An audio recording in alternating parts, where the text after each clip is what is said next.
दोस्तों, दुनिया के 7 ऐसे सबसे दुर्लभ जानवर जिनकी संख्या इस दुनिया में बहुत ही कम बची है और अगर आने वाले समय में इन्हें ना बचाया जाए तो ये पूरी दुनिया से ख़त्म भी हो सकते हैं। नंबर 1 पे आता है अमूर लेपर्ड।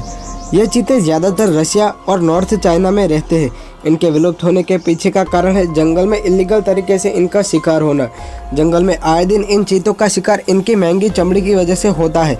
हालांकि रशिया में इनके शिकार पर बैन भी लगा है और अगर कोई इनका शिकार करते पकड़ा जाता है तो उसे $15,000 का फाइन भी भरना होता है, जो इंडियन रुपीज़ में करीबन 11,17,400 होते हैं। इनको बचाए रखने के लिए वर्ल्ड वाइल्ड लाइफ फंड भी अपनी पूरी कोशिश कर रहा है। इन सब के बावजूद भी दुनिया में आज के समय में सिर्फ 60 से 100 अमूर लेपर्ड ही बचे हैं। नंबर 2 पे आती है हेक्टर्स डॉल्फिन। ये डॉल्फिन आपको सिर्फ न्यूजीलैंड में ही देखने को मिलेगी। इनके विलुप्त होने के पीछे की वजह है इनका इलीगल शिकार। इनका ज़्यादातर शिकार गिलनेट के जरिए भारी मात्रा में किया जा रहा है। इसी को देखते हुए न्यूजीलैंड की गवर्नमेंट ने इन गिलनेट का बनना काफ़ी हद तक बंद भी करवा दिया था। आज के समय में पूरी दुनिया में सिर्फ 10,000 हेक्टर डॉल्फिन ही बची है। नंबर 3 पे आता है स्पून बिल्ड सैंड पाइपर। ये पक्षी ज़्यादातर चाइना, साउथ कोरिया और नॉर्थ कोरिया में देखे जाते हैं। इनके विलुप्त होने के पीछे का कारण इनके प्रजनन स्थानों का धीरे धीरे नष्ट होना।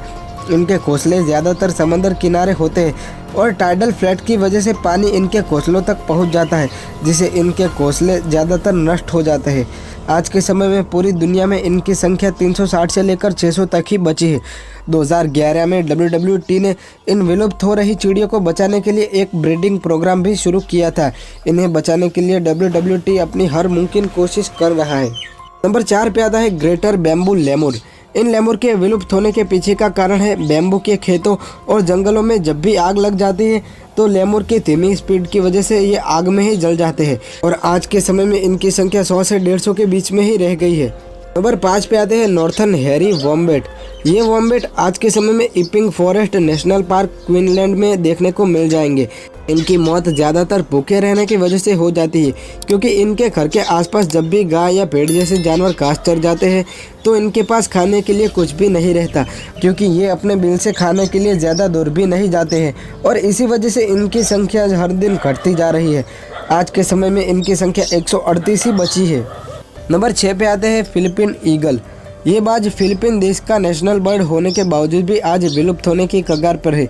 इनके विलुप्त होने के पीछे 2 से 3 कारण हैं, जिसमें सबसे पहला कि ईगल के घोंसले वाले इलाकों में जंगलों की कटाई हो जाना और दूसरा ये कि आसपास के गांव के भेड़ बकरी जैसे पालतू जानवर अक्सर बाज के हमले में मारे जाते हैं और इसी के बदले में गांव वाले इनका गैरकानूनी तरीके से शिकार कर देते हैं। इन्हीं वजह से इनकी संख्या आज के समय में 400 के आसपास ही रह गई है। नंबर 7 पे आती है वक्वेटा। ये मछली दुनिया की सबसे दुर्लभ मछली है, क्योंकि इनकी संख्या आज के समय में सिर्फ 9 ही बची है। ये मछली सिर्फ मैक्सिको में ही बची है और इनके दिन ब दिन विलुप्त होने के पीछे की वजह है इलीगल फिशिंग। जिस समंदर में पाई जाती है वहाँ दूसरी टोटोआबा नाम की मछली भी पाई जाती है। इस टोटोआबा मछली की चाइना के काले बाजार में $46,000 तक की कीमत होती है, जो इंडियन रुपीज़ में 34 लाख जितने होते हैं। इतनी महंगी होने की वजह से इनका तेज़ी से गिलनेट के जरिए शिकार होने लगा है, जिसमें वक्वेटा मछली भी फंस जाती है। इनके भारी मात्रा में शिकार की वजह से 2017 में मैक्सिकन गवर्नमेंट ने गिलनेट पर पूरी तरह से बैन भी लगा दिया था, मगर इसके बावजूद भी इसका शिकार कम नहीं हो रहा था। फिर कुछ समय बाद यूएस गवर्नमेंट ने उन हिस्सों में मछली पकड़ना पूरी तरह से बैन करवा दिया जहां पर यह मछली पाई जाती है। हम आशा करते हैं कि आने वाले समय में इन मछलियों का शिकार ना हो और इनकी प्रजाति में बढ़ोतरी हो। तो दोस्तों, आज की वीडियो में बस इतना ही था। अगर वीडियो अच्छी लगी हो तो लाइक कीजिए और ऐसे ही और वीडियोस देखने के लिए हमारे चैनल को सब्सक्राइब कीजिए। मैं आपसे जल्दी मिलूँगा एक अगले वीडियो में।